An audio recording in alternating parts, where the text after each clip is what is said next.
ముఖ్యంగా శాంతి భద్రతలు ఎంత ఘోరంగా ఉన్నాయో అద్దం పడుతున్నాయి. మాజీ మంత్రుల ఇండ్లపైకి, ప్రత్యేకించి అంబటి రాంబాబు ఇంటిపైన అయితేనేమి, తర్వాత జోగి రమేష్ గారి ఇంటిపైన మీద జరిగినటువంటి దాడి చూస్తే సభ్య సమాజం సిగ్గుతో పాటు భయభ్రాంతులతో అరిచేతిలో ప్రాణం పెట్టుకుని పోయేటువంటి పరిస్థితులు ఈ యొక్క ప్రభుత్వం కల్పిస్తూ ఉంది. ఏ ప్రభుత్వానిదైనా కూడా ప్రధానమైనటువంటి లక్ష్యం రాష్ట్రంలో ఉన్నటువంటి ప్రజలకందరికీ కూడా శాంతియుతంగా జీవించడానికి భద్రత కల్పించేటువంటి బృహత్తరమైనటువంటి కార్యక్రమం ఈ రాష్ట్ర ప్రభుత్వానికి, ప్రత్యేకంగా ఈ రాష్ట్రంలో ఉన్నటువంటి పోలీస్ అధికారులది. కానీ ఇటీవల చూసినట్టయితే ఈ కూటమి ప్రభుత్వం వచ్చినప్పటి నుంచి చూస్తే సామాన్య ప్రజల గురించి పక్కన పెట్టండి, చిన్న చిన్న కార్యకర్తల గురించి పక్కన పెట్టండి, గతంలో శాసనసభకు అనేక పర్యాయాలు ఎన్నికైనటువంటి వ్యక్తుల ఇళ్లపైన, గతంలో ఎంతో ఉన్నతమైనటువంటి మంత్రి పదవులు అలంకరించేటువంటి వాళ్ళకు కూడా ఈరోజు శాంతి భద్రతలు కరువయ్యేటువంటి పరిస్థితులు ఈ ప్రభుత్వం పుణ్యాన్ని దాపరించినాయి. ప్రజాస్వామ్యంలో ఎక్కడ కూడా హింసకు తావు లేదు అనేటువంటి విషయం ప్రతి ఒక్కరం కూడా గుర్తుపెట్టుకోవాలి. నిన్న మొన్న జరిగినటువంటి సంఘటనను ఒక్కసారి మనం పరిశీలిస్తే తిరుపతి లడ్డులో కలుషితమైపోయింది, దాంట్లో ఏదేదో కొవ్వు పదార్థాలు కలిపాయని చెప్పేటి ఒక అవాస్తవమైనటువంటి ఒక పెద్ద ఫ్లెక్సీ గుంటూరు నగరంలో జగన్మోహన్ రెడ్డి గారిని ఆపాదిస్తూ, భూమన కరుణాకర్ రెడ్డి గారిని ఆపాదిస్తూ, అదే రకంగా వైవి సుబ్బారెడ్డి గారిని ఆపాదిస్తూ పెద్ద ఫోటోలు వేసి తిరుమల లడ్డు కలుషితమైన దానికి వీళ్ళు ప్రధాన కారకులు అనే రకంగా ఒక హోర్డింగ్ ఆడ వెలిసింది. ఇటీవల చూసాం, సుప్రీంకోర్టు ఇచ్చినటువంటి డైరెక్షన్ ప్రకారం సిట్ అనేటువంటి ఒక స్పెషల్ ఇన్వెస్టిగేటింగ్ టీంను దీని మీద దర్యాప్తు చేసి వాళ్ళు నివేదిక ఇస్తే ఆ నివేదికలో ఎటువంటి జంతు కొవ్వు కూడా ఈ యొక్క లడ్డులో కలుషితం చేయలేదు అనేటువంటి క్లియర్ రిపోర్ట్ ఆ స్పెషల్ ఇన్వెస్టిగేటింగ్ టీం వాళ్ళ యొక్క నిర్ధారణ ఇచ్చారు. అంత స్పష్టంగా సుప్రీంకోర్టు ఆజ్ఞాపించినటువంటి ఇన్వెస్టిగేటింగ్ టీం ఇచ్చిన తర్వాత ఈ ప్రభుత్వం వీళ్ళకున్నటువంటి చేతగానితనం వల్ల, వీళ్ళకున్నటువంటి చేతగాని వైఫల్యాలన్నిటి కూడా ప్రజలు ప్రశ్నించకూడదని చెప్పి ఒక కొత్త రకమైనటువంటి దాడి అపోజిషన్ మీద చేస్తూ ఉంది. సామాన్యంగా ప్రజాస్వామ్యంలో అధికారంలో ఉన్నటువంటి పార్టీ పైన ప్రతిపక్షంలో ఉన్నటువంటి వాళ్ళు ప్రజల పక్షాన పోరాటం చేస్తూ ప్రజలకు మేలైనటువంటి సదుపాయాలు కల్పించేదానికి అనేక విమర్శలు చేస్తూ ఉంటాం. ఇది ఎంతో కాలంగా వచ్చేటువంటి ఆనవాయితీ. ఈరోజు ఈ ప్రభుత్వం అనేది, ప్రభుత్వంకి ఎంత బాధ్యత ఉందో, ప్రభుత్వంలో ఉన్నటువంటి పెద్దలకు వాళ్ళకు ఒక చెక్ పెట్టేదానికోసమే ఈరోజు ఈ అపోజిషన్ పార్టీ ఉంది. అపోజిషన్ పార్టీని నోరు మూయించేదానికి, అపోజిషన్ పార్టీలో ఎవరు కూడా మాట్లాడాలంటే భయపడేటువంటి పరిస్థితులు కల్పించేటువంటి ఈ సాంప్రదాయం ఏదో నాకు అర్థం కావడంలే. అనేక హామీలు ఇచ్చారు, అనేక వైఫల్యాలు మీరు పొందుతున్నారు. తిరుపతి తిరుమల లడ్డు మీద మీరు లేనిపోని అబద్ధాలన్నీ, ప్రచారాలన్నీ చేశారు. అత్యధికంగా ఉన్నటువంటి హిందువులందరి మనోభావాలు దెబ్బతినే రకంగా ఆ యొక్క ప్రసాదం మీద లేనిపోని అవాకులు చెవాకులు అంతా మీరు మాట్లాడినారు. ఈరోజు సుప్రీంకోర్టు వేసినటువంటి ఇన్వెస్టిగేటింగ్ టీం ఇది ఎవరో వైఎస్ఆర్ కాంగ్రెస్ పార్టీ చేసిందో లేకుండా ఉంటే మామూలు వ్యక్తి చేసింది కాదు. సుప్రీంకోర్టు ఆదేశిస్తే వచ్చినటువంటి స్పెషల్ ఇన్వెస్టిగేటింగ్ టీము దీని మీద అంతా పరిశీలించి ఎక్కడ కూడా ఒక జంతువు యొక్క కొవ్వు దీనిలో కలవలేదు అని నిర్ధారంగా వాళ్ళు రిపోర్ట్ ఇచ్చిన తర్వాత మీరు చేసేటువంటి వైఫల్యాలు, మీరు చేసేటువంటి తప్పుడు ప్రచారాలకు భిన్నంగా ఇది ఉంది కాబట్టి, ప్రజల్లో మీరు చులకలు అవుతున్నారు కాబట్టి, ప్రజల్లో ఈరోజు ఎక్కడ చూసినా ఒకటే వాదన. ఇంత అసత్యానికి, ఇంత ఘోరమైనటువంటి నీచమైనటువంటి ప్రచారానికి ముఖ్యమంత్రిలో ఉన్నటువంటి స్థాయిలో ఉన్నటువంటి వ్యక్తి దిగజారచ్చా? ఇది ప్రజల యొక్క సందేహం. మరి దాన్ని నివారించకుండా ఈరోజు మీ యొక్క కార్యకర్తలతో, తెలుగుదేశం పార్టీ కార్యకర్తలతో మీరే దాడికి ముందొచ్చారు. మీకు సంబంధించినటువంటి ఒక మహిళ, చాలా క్లిప్పింగ్స్ ఉన్నాయి, సోషల్ మీడియాలో ఎక్కడ చూసినా కూడా వైరల్ అవుతున్నాయి. గుంటూరు జిల్లాకు సంబంధించి ఒక గ్రంథాలయ సంస్థ అధ్యక్షురాలుగా ఉన్నటువంటి వ్యక్తి నీచంగా ఎంత ఘోరంగా మాట్లాడిందో అందరం కూడా చూశాం. ఆమె చేస్తే తప్పు లేదు, ఆమె మీద ఎటువంటి చర్య లేదు. కానీ ఆమె అన్నదానికి రిటాలియేషన్గా ఆవేశంతో అంబటి రాంబాబు చెప్తే మాత్రం తప్పైపోతుంది. ఆయన ఇంటి మీదకి దాడి చేస్తారు. నేను అడుగుతున్నాను ఈ ప్రభుత్వాన్ని, ఈ ప్రభుత్వంలో ఉన్నటువంటి పెద్దలను, ఈ ప్రభుత్వంలో ఉన్నటువంటి ముఖ్యమంత్రిని, ఈ ప్రభుత్వాన్ని వెనక నుంచి నడిపిస్తున్నటువంటి లోకేష్ గారిని, పవన్ కళ్యాణ్ గారిని అడుగుతున్నాను, ఏమయ్యా మీరు ప్రజలకు ఇచ్చేటువంటి రక్షణ ఇదేనా?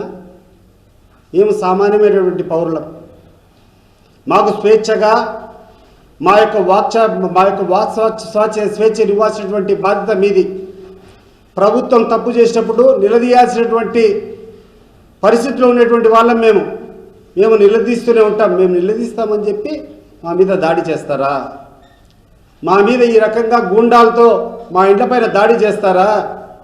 ఎవరిచ్చారు మీకు ఈ అధికారం అని చెప్పి నేను అడుగుతున్నాను. గుర్తుపెట్టుకోండి, మీరు చేసేటువంటి సంస్కృతి, మీరు చేసేటువంటి సాంప్రదాయం ఇది మంచిది కాదు. రాబోయే కాలంలో దీన్నే రాబోయేటువంటి ప్రభుత్వం కూడా చేపడితే మీ పరిస్థితి ఏ రకంగా ఉంటుందో ఒకసారి ఆలోచన చేసుకోండి. దయచేసి నేను కోరుకుంటున్నాను, ఇటువంటి చెడు సాంప్రదాయాలకు ఎటువంటి వ్యక్తి అయినా కూడా దీన్ని తీవ్రంగా ఖండించాలా. అటువంటి పనులు ఎవరైనా చేస్తూ ఉంటే దాన్ని మనం వ్యతిరేకించాలా, వాళ్ళ మీద కఠినమైనటువంటి చర్యలు తీసుకోవాలా. ఈ బాధ్యతలన్నీ తీసుకోవాల్సింది ప్రధానంగా ఇక్కడటువంటి పోలీస్ డిపార్ట్మెంట్. నాకు అర్థం కావడం లేదు, గడిచిన సంవత్సరాల నుంచి ఈ పోలీస్ చేసేటువంటి డ్యూటీ ఏందో, ఈ పోలీసులు పాటిస్తున్నటువంటి విలువలు ఏందో కూడా అర్థం కానటువంటి పరిస్థితుల్లో ఉన్నాయి. పోలీసులు అంటే సామాన్య ప్రజలు కూడా అసహ్యించుకునేటువంటి రీతిలో ఈరోజు పోలీసుల ప్రవర్తన ఉంది. ఒకవైపు ఎవరైతే దాడి చేస్తున్నారో వాళ్ళని సహకరిస్తూ మీరు వాళ్ళ ప్రొటెక్షన్గా నిలబడడం, ఎవరైతే దాడికి గురవుతున్నారో వాళ్ళ మీద కేసులు పెట్టడము ఏం సాంప్రదాయం ఇది? చంద్రబాబు నాయుడు గారు, మీ యొక్క ప్రభుత్వంలో జరిగేటువంటి ఈ తీరును మీరు సమర్థిస్తున్నారా అని నేను అడుగుతున్నాను. ఈరోజు మీరు చేసినటువంటి వైఫల్యాలు, మీ సంకీర్ణ ప్రభుత్వం, కేంద్రంలో మీరు సంకీర్ణంలో ఉన్నారు. ఈరోజు ఈ రాష్ట్రానికి కేంద్ర ప్రభుత్వం ప్రవేశపెట్టినటువంటి బడ్జెట్లో నామమాత్రము కూడా ఈ రాష్ట్రానికి ప్రయోజనం జరగలేదు. గొప్పలు మీరు చెప్పుకోవాలనుకుంటే ఒక 3,000 కోట్లు ఏందో పోలవరం ప్రాజెక్టుకు, ఒక 1,100 కోట్లు మీ యొక్క అమరావతి క్యాపిటల్ నిర్మించుకునే దానికోసము, ఆ తర్వాత 2,000 కోట్లు ఎఫ్ఆర్బిఎం లిమిట్ కంటే ఎక్కువగా లోన్ పొందేదానికి ఒక 2,000 కోట్లు అనుమతి తప్పితే ఏం సాధించారయ్యా? చంద్రబాబు నాయుడు గారు నాకు చెప్పండి, మీరు సంకీర్ణ ప్రభుత్వంలో ఉన్నారు, మీరు కూడా ఈ యొక్క కేంద్ర ప్రభుత్వంలో మీరు కూడా వాటాదారులు. ఈ రాష్ట్రానికి ఇంత తీవ్రమైనటువంటి అన్యాయం జరుగుతూ ఉంటే మీ ఎంపీలు మీరు ఏం ప్రశ్నించారు అని చెప్పి నేను అడుగుతున్నాను. ఏం సాధించారు ఈ రాష్ట్ర ప్రజల కోసం అని చెప్పి నేను అడుగుతున్నాను. ఈ రాష్ట్రంలో ఒక నెలకు పెన్షన్లు ఇవ్వాలంటే పెన్షన్లకు అయ్యే ఖర్చు 2,400 కోట్లు. ఒక నెలకు పెన్షన్ ఇచ్చేటువంటి ఒక వృద్ధులకు, వీళ్ళకు, వికలాంగులకు పెన్షన్ ఇస్తూ ఉంటే దానికి ప్రభుత్వంకి అయిన ఖర్చు 2,400 కోట్లు తగ్గకుండా జరుగుతుంది. మరి సంవత్సరం పొడుగునా కేంద్రం నుంచి మీరు సాధించింది ఏంటంటే 3,000 కోట్లు పోలవరంకు, 1,100 కోట్లు క్యాపిటల్కు, 2,000 కోట్లు FRBM లిమిట్ కంటే ఎక్కువగా లోన్ పొందేటువంటి పరిస్థితి. ఇంత ఘోరమైనటువంటి వైఫల్యాన్ని మీరు చెంది మీరు మీ నోటితో మాట్లాడేటువంటి హామీలన్నింటినీ తుంగలో తొక్కి మిమ్మల్ని నిలదీయకుండా ఎట్లుంటామండి మేము? నాకు అర్థం కావడంలా. మీరు చేసే వైఫల్యాలు మేము మాట్లాడకుండా ఎట్లుంటాం చెప్పండి. మీ నోటితో మీరు మాట్లాడేటువంటి కనీసం హామీలు అమలు చేయాల్సినటువంటి బాధ్యత మీ మీద లేదా? మీరు మాట్లాడేటువంటి గొప్పలన్నీ ఈరోజు అమలు చేయాల్సినటువంటి బాధ్యత మీ మీద లేదా? దాన్ని పక్కన పెట్టి దాన్ని ఎక్కడ ప్రశ్నిస్తారో అని చెప్పి, మీ వైఫల్యాలు ఎక్కడ బయటకు వస్తాయో అని చెప్పి దాని పక్కన ఒక పెద్ద గీత ప్రజల్లో చర్చ జరిగేదానికి ఒక పనికిరాని అజెండా తీసుకొని వచ్చి మొదలు పెట్టడం, ఇది తప్ప ఏం సాధిస్తున్నారు చంద్రబాబు నాయుడు గారు? నేను అడుగుతున్నాను మిమ్మల్ని. మీ అనుభవం ఇదేనా? మీకు ఇక్కడటువంటి ప్రజలందరూ అధికారం ఇచ్చింది దీనికోసమేనా? మీరు ఈ రాష్ట్రంలో ఉన్నటువంటి మహిళలకందరికీ కూడా ప్రతి సంవత్సరము మూడు గ్యాస్ సిలిండర్లు ఇస్తామన్నారు. ఎన్ని గ్యాస్ సిలిండర్లు ఇచ్చారు సార్? మీరు 2 సంవత్సరాలైంది అధికారంలోకి వచ్చి ఎన్ని గ్యాస్ సిలిండర్లు ఇచ్చారు సార్? మీకు ధైర్యం ఉందా దీని మీద చర్చ జరపడానికి? మీకు సపోర్ట్ చేసేటువంటి పత్రికలకు నేను అడుగుతున్నాను, మీరు ఎన్ని గ్యాస్ సిలిండర్లు ఇచ్చినటువంటి మహిళలకు ఇచ్చారు? మీకు ఏమైనా ధైర్యం ఉందా? మీరు దీని మీద చర్చ జరుపుతారా? మరి మీ హామీ అమలు కాలేదానికి మీరు సిగ్గుతో తలదించుకోవాలన్నా, లేకుండా అంటే మీరు చేసేటువంటి తప్పుడు ప్రచారంను మేము తిప్పికొడితే తప్ప? ఈ రాష్ట్రంలో ఉన్నటువంటి నిరుద్యోగులకు అందరికీ కూడా నిరుద్యోగ వృత్తి ఇస్తామని చెప్పారు. ఎక్కడన్నా రాష్ట్రంలో ఒక్క నిరుద్యోగునికన్నా ఈరోజు నిరుద్యోగ వృత్తి వచ్చిందా? లేకుండా ఉంటే ఎవరికైనా ఉద్యోగాలు దొరికాయా? మీరు చెప్పండి. మీరు చెప్పలేరు. దీని మీద చర్చలు ఉండవు. ఈ రాష్ట్రంలో ఉన్నటువంటి 18 సంవత్సరాలు దాటినటువంటి ప్రతి మహిళకు ప్రతి నెల 1,500 చొప్పున సంవత్సరానికి 18,000 ఇస్తా అని చెప్పాం. ఈరోజు దాని మీద మాట్లాడేటువంటి వ్యక్తులు లేరు. ఏ హామీ మీరు ఇచ్చినటువంటి 143 హామీలు, మీ యొక్క మేనిఫెస్టోలో ఇచ్చినటువంటి 143 హామీల్లో మీరు ఎన్ని అమలు చేసినారు? దీన్ని చర్చించడానికి మీరు సిద్ధంగా ఉండారా అని చెప్పి ఈ ప్రభుత్వంలో ఉన్నటువంటి పెద్దలు నేను ఈరోజు అడుగుతున్నాను. మీ వైఫల్యాలు కప్పిపుచ్చుకునేదానికి ఇంత నీచమైనటువంటి చర్చకు దిగాల్సినటువంటి అవసరం ఉందా? లేకుంటే ఇవన్నీ పక్కదోవ పెట్టి ఈ రకమైనటువంటి దుష్ప్రచారం ప్రతిపక్షం మీద చేస్తే ప్రజలు హర్షిస్తారని చెప్పి మీరు అనుకుంటున్నారా చంద్రబాబు నాయుడు గారు? నెవర్ గుర్తుపెట్టుకోండి. ఈరోజు మీరు చేసేటువంటి ఈ కార్యక్రమాలు మీరు ఏదైతే వైఎస్ఆర్ కాంగ్రెస్ పార్టీ నాయకులపైన దాడి చేస్తున్నారో ఇది మీకు కాలనాగై కాటేస్తుంది. గుర్తుపెట్టుకోండి. మీరు తప్పించుకొని పోలేరు. ప్రజలేం అమాయకులు కాదు. ప్రజలు మీకు అధికారం ఇచ్చారంటే ఒకటి మీరు చెప్పినటువంటి వాగ్దానాలన్నీ అమలు చేస్తారనేటువంటి నమ్మకం ఒకటి, మీరు గత ప్రభుత్వం కంటే మెరుగైనటువంటి శాంతి భద్రతలు మీరు కల్పిస్తారనేటువంటి ఆశతో మీకు ఈరోజు అధికారం ఇస్తే ఇంత నీచమైనటువంటి చర్యలు చేస్తారా? నేను అడుగుతున్నాను. మీకు సుప్రీంకోర్టు వేసినటువంటి ఇన్వెస్టిగేటింగ్ టీంలో అంత క్లియర్గా వచ్చిన తర్వాత క్షమాపణ చెప్పాల్సింది పోయి ముఖ్యమంత్రి స్థాయిలో ఉన్నటువంటి మీరు కూర్చొని మళ్ళా దాన్ని తప్పుదో పెట్టించేటువంటి ప్రయత్నం కరెక్టా చంద్రబాబు నాయుడు గారు? మీకు ఒకటి సూటిగా మీకు ఒక ఛాలెంజ్ చేస్తున్నాను. మా నాయకుడు జగన్మోహన్ రెడ్డి గారు కానీ మా పార్టీ నాయకులు కానీ తిరుపతి లడ్డును కలుషితం చేయాలని కానీ తిరుపతి లడ్డులో ఏమైనా అపకీర్తి తేవాలని ప్రయత్నం చేసినట్టే మేమందరం కూడా సర్వనాశనం అయిపోతాము. ఇది మా యొక్క శాపం మాకే పెట్టుకుంటున్నాం. తిరుపతి లడ్డును అపవిత్రం చేసేటువంటి కార్యక్రమాలు కానీ కల్తీ చేయాలనేటువంటి ఆలోచన మా నాయకునికి కానీ మా పార్టీ నాయకులకు ఎవరికైనా ఉంటే మేమందరం కూడా సర్వనాశనం అయిపోతాం. మాకు మేకా పెట్టుకునేటువంటి శాపం. కానీ గుర్తుపెట్టుకోండి, మీరు తప్పుడు ప్రచారాల కోసం కేవలం రాజకీయాల్లో మీ చేతగాని వైఫల్యాలను కప్పిపుచ్చుకునేదానికి ప్రజలకు తప్పుదోవ పట్టిస్తూ ఆ యొక్క లడ్డు మీద దుష్ప్రచారం చేసేటట్లయితే ఆ శాపం మీకు తగులుకుంటుంది. మీరు మీ కుటుంబాలు కూడా సర్వనాశనం అవుతారని చెప్పి ఈ సందర్భంగా మీ అందరికీ గుర్తు చేస్తున్నాను. గుర్తుపెట్టుకో, వెంకటేశ్వర స్వామి చాలా పవర్ఫుల్ గాడ్. నువ్వు చెప్తా ఉంటావు అది నీ ఇంటి దేవుడని. ఆ ఇంటి దేవుడే నీకు వచ్చి నిన్ను నీ కుటుంబాన్ని శిక్షిస్తాడు. నువ్వు తప్పించుకోలేవు ఆయన శిక్ష. ఇక్కడ భూమి మీద ఎవరైనా వేయలేరేమో కానీ తప్పకుండా ఆ భగవంతుని యొక్క ఆగ్రహం నువ్వు తప్పు చేసింటే నీకు తగులుకుంటుంది. గుర్తుపెట్టుకో. అదే మేము అపవిత్రం చేసేట్టు మా నాయకుడు కానీ మేము చేస్తుంటే మేమందరం కూడా సర్వనాశనం అవుతాం. దీనికి మేము సిద్ధం. మీరు సిద్ధమా? మీరు దానికి సవాల్ను స్వీకరిస్తారా? చంద్రబాబు నాయుడు గారు రండి, మనం ప్రమాణం చేద్దాం. తిరుపతికి పోయి ప్రమాణం చేద్దాం. ఆ లడ్డు మీద మా పార్టీ నాయకులు కానీ మేము కానీ ఎటువంటి కలుషితం చేయాలనే ప్రయత్నం చేస్తే మేము సర్వనాశనం అవుతాం. మేము రెడీ.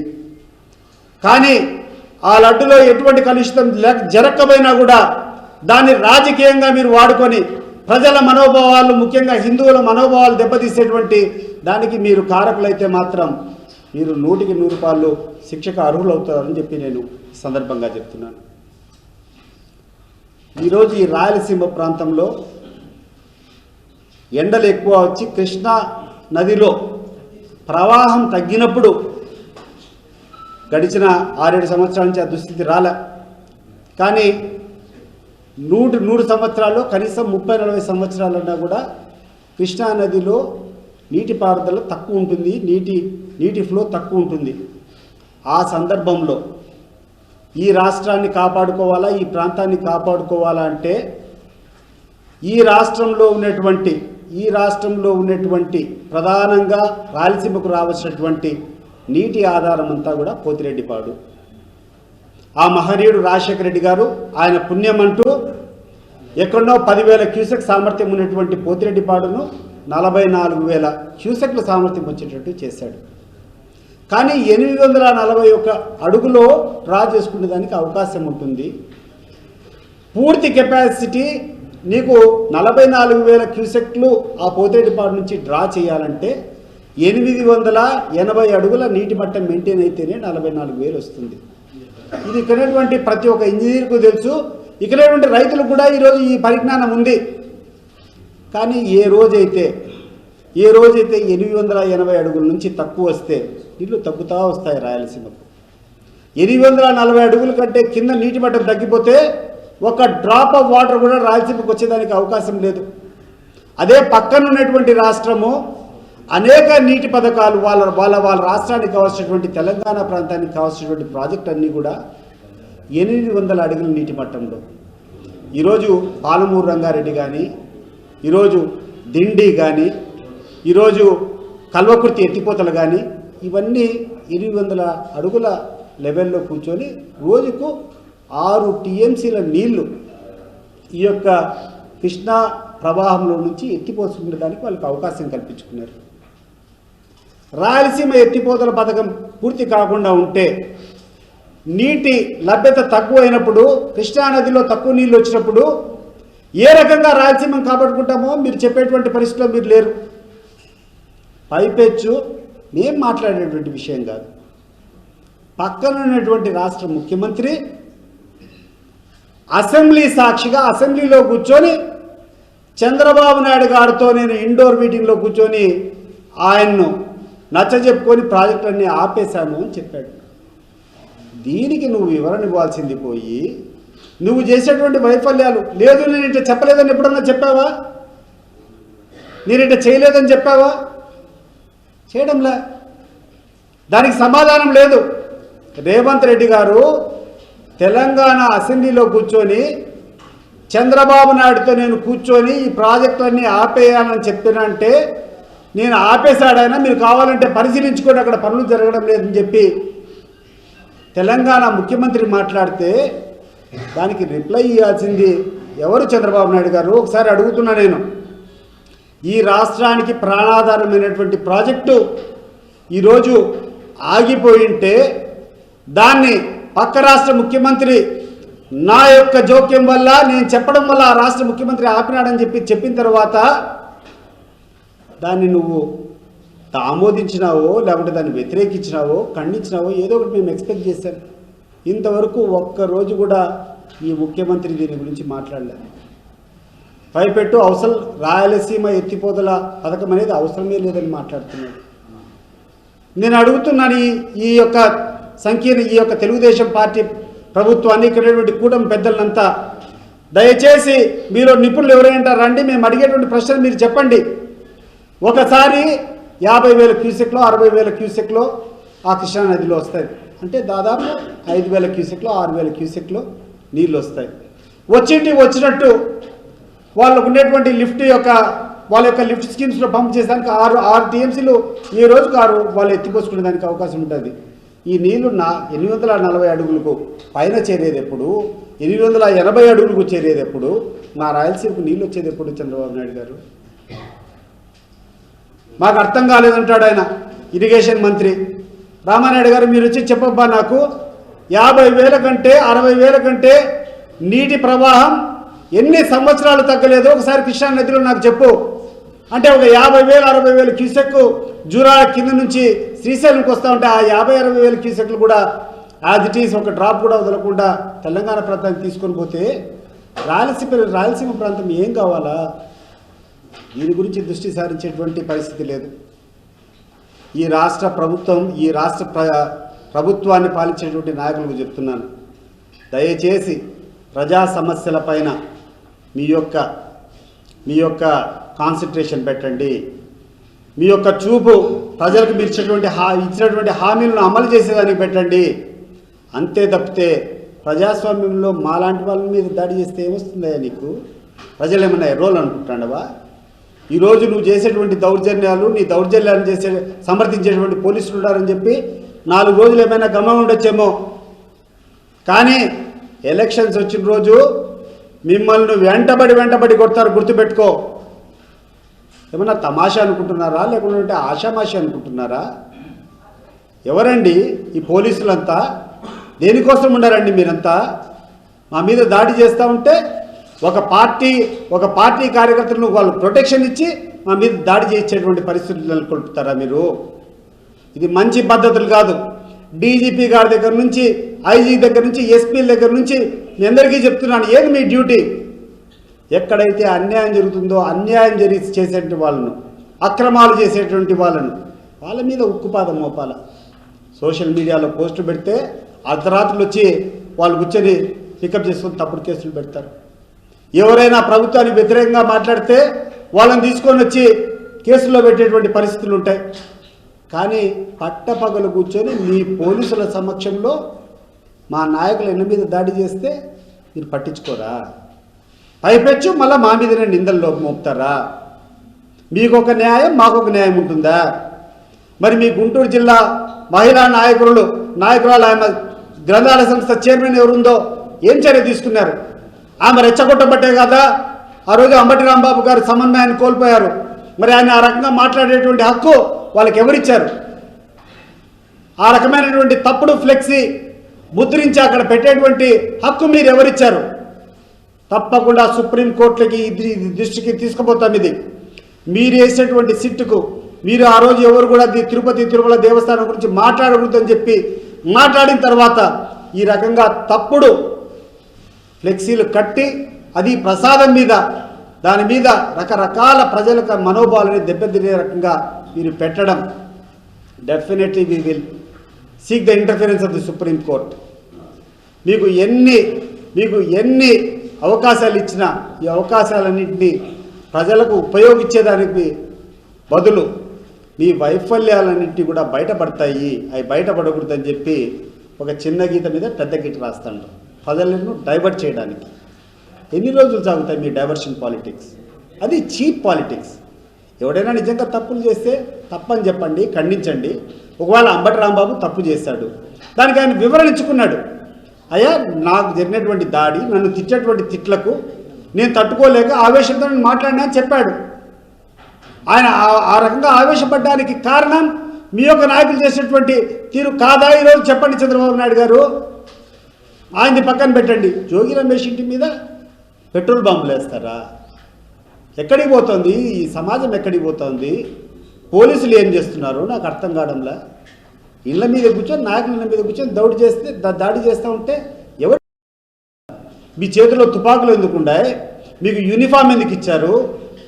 అంటే మా అందరికీ మేమందరం మా ప్రైవేట్ సైన్యం వేసుకొని తిరగాలనా? ఈరోజు నేను ఒక్కనే తిరుగుతా, నాకు ఎటువంటి భయం లేదు.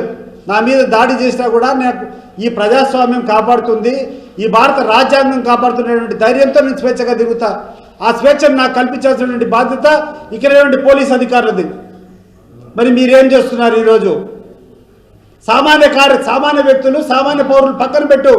ఈరోజు రాష్ట్రాన్ని కొన్ని ఏళ్లుగా పరిపాలించి ఈ రాష్ట్రంలో అనేక పర్యాయాలు ప్రజాప్రతినిధులుగా ఎన్నికైనటువంటి ఇళ్ల మీద దాడి చేస్తా అంటే కూడా ఈరోజు మీరు చూస్తూ ఊరుకోవడం వల్ల కాదా ఇవన్నీ జరిగేది? This is high time. The police in the state should rise to this occasion. నాయకులు ఎవరన్నా చెప్తే చిన్న చిన్న హెల్ప్లు కావాలంటే చేయండి, కానీ అంతిమంగా ప్రజలకు రక్షణ కల్పించాల్సినటువంటి బాధ్యత మీది. ఈరోజు సామాన్య ప్రజలు కాదు, పెద్ద పెద్ద లీడర్లే ఈరోజు భయాందోళనకు గురవుతూ ఉంటే మీకు సిగ్గుగా లేదా అని చెప్పి నేను అడుగుతున్నా. దయచేసి కళ్ళు తెరవాలని చెప్పి ఈ ప్రభుత్వాన్ని కోరుతున్నా. దయచేసి ఇటువంటి దుస్సాంప్రదాయాలను ప్రోత్సహించద్దని చెప్పి నేను కోరుకుంటున్నాను. ఎందుకంటే మీరు చేసేటువంటి కార్యక్రమాల వల్ల మా కార్యకర్తలు కూడా మాట్లాడుతున్నారు, మేము కంట్రోల్ చేయలేకపోతున్నటువంటి మాట్లాడద్దు మీరు, తప్పు ఇటువంటిది. ప్రజాస్వామ్యంలో హింసకి ఎక్కడా కానీ స్థానం ఉండకూడదని చెప్పి మేము చెప్పుకుంటున్నాం. కానీ మీరు చేసే పరిస్థితి లేదో ఒకసారి ఆలోచన చేయవలసిందిగా కోరుకుంటున్నాం. సార్, ఇప్పుడు అంబటరాంబాబు గారు ఆరోపణ చేశారని చెప్పి అంటున్నారు, కానీ గత వైసీపీ ప్రభుత్వంలో అప్పటి ముఖ్యమంత్రి జగన్ గారిని చంద్రబాబు కావచ్చు, పవన్ కళ్యాణ్ కావచ్చు ఇంతకంటే దారుణంగా మాట్లాడారు. అదే కదా నేను చెప్పే, ప్రజాస్వామ్యంలో ఇంతగా మాట్లాడినా కూడా సహనం వహించాడు ఆ రోజు జగన్మోహన్ రెడ్డి. మీకు అనేక క్లిప్పింగ్స్ ఈరోజు చూపిస్తాం. నీ అమ్మ మొగుడిచ్చాడా, మీ అమ్మమ్మ మొగుడిచ్చాడా? చంద్రబాబు నాయుడు నోట్లో వచ్చేటువంటి మాటలు ఆ పొజిషన్లో ఉండేటప్పుడు అయినా కూడా ఆయన ఏమన్నా సమన్వయంతో ప్రతిపక్ష నాయకుడు కదా అని చెప్పి హుందాగా వివరించాడు ఆయన. పవన్ కళ్యాణ్ మాట్లాడేటువంటి మాటలు కూడా మనం చూస్తుంటాం సోషల్ మీడియాలో. కొడకల్లారా రండిరా, కొడకల్లారా అని మాట్లాడినాడు. లోకేష్ ఆయన పాదయాత్ర చేసేటువంటి పోయే ప్రతి నియోజకవర్గంలో కూడా అక్కడ స్థానికంగా ఉండేటువంటి ఎమ్మెల్యేను ప్రతి ఒక్కరికి ఏదో ఒక అడ్డపేరు పెట్టి బాడీ షేమింగ్ చేసేటువంటి పరిస్థితి. ఇవన్నీ వాస్తవాలు కదా? ఇవన్నీ సోషల్ మీడియాలో లేవా? పబ్లిక్ డొమైన్లో లేవా? ఇవన్నీ ఉన్నాయి కదా. మరి మీరు మాట్లాడారు కదా ఆ రోజు, మీరు మాట్లాడారు కదా. మీరు మాట్లాడి మీ ఇళ్ళ మీదకి వచ్చి దాడి చేయలేమా? మీరు చేసేటప్పుడు మేము ప్రోత్సహించామా అని చెప్పి నేను అడుగుతున్నా. ఇది చాలా అన్యాయము, అక్రమమైనటువంటి చేతగాని వెధవల యొక్క మాత్రమే ఇది సాధ్యమవుతుంది. ఈరోజు అనేక హామీలు వాళ్ళు ఇచ్చారు, అనేక ఇబ్బందులు ప్రజలకు ఉన్నాయి. ఇబ్బందులను సాల్వ్ చేయాలా? ఈరోజు కేంద్ర ప్రభుత్వంలో మీ సంకీర్ణ ప్రభుత్వం ఉండేటప్పుడు అనేక నిధులు ఈ రాష్ట్రానికి అధికంగా తీసుకొని రావాలా? ఘోరమైనటువంటి వైఫల్యం. నేను క్లియర్గా చెప్తా ఉంటా. ఈరోజు ఈ రాష్ట్ర ప్రభుత్వానికి ఏంది వచ్చిందంటే 3,000 కోట్లు, పోలవరంకు 1,100 కోట్లు, అమరావతికి 2,000 కోట్లు ఎఫ్ఆర్బి కంటే అదనంగా లోన్ తెచ్చుకునేటువంటి వసతి. ఇంతకంటే ఏమన్నా ఇచ్చారా? What is that? ఈ రాష్ట్ర ప్రభుత్వంతో గతంలో జగన్మోహన్ రెడ్డి ఇచ్చేటువంటి పెన్షన్లో ఒక నెలకు అయ్యేటువంటి ఖర్చు అది. దాన్ని సాధించి ఈరోజు మీరు సైలెంట్గా ఉండి ఇవన్నీ మా మీద వేసేటువంటి పరిస్థితులు.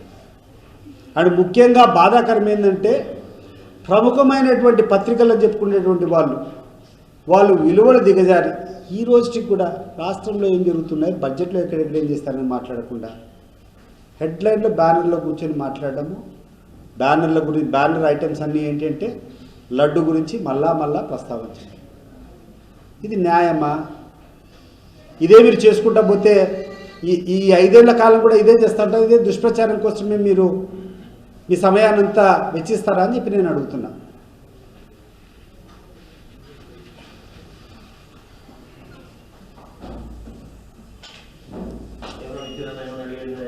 ఎనీథింగ్?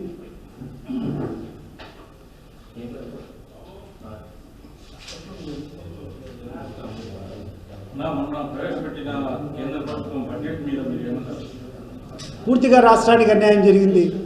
అదే కదా నేను చెప్పేది కూడా. ఈ రాష్ట్ర ప్రభుత్వానికి ఇచ్చింది ఏంటంటే 3,000 ప్లస్ 1,000 4,000 కోట్లు. అంటే అది దేంతో సమానం అంటే ఈ రాష్ట్రంలో ఉన్నటువంటి వృద్ధులకు వితంతువులకు 2 నెలల పాటు ఇచ్చేటువంటి పెన్షన్లు. ఇంకా 2 నెలల పెన్షన్ మనకు 5,000 కోట్లు అవుతుంది. 60 లక్షల మందికి ఈ రాష్ట్ర ప్రభుత్వం ఇప్పుడు పెన్షన్ ఇస్తూ ఉంది. గతంలో జగన్మోహన్ రెడ్డి గారు ముఖ్యమంత్రిగా ఉండేటప్పుడు 65 లక్షల మందికి ఇచ్చేవాడు.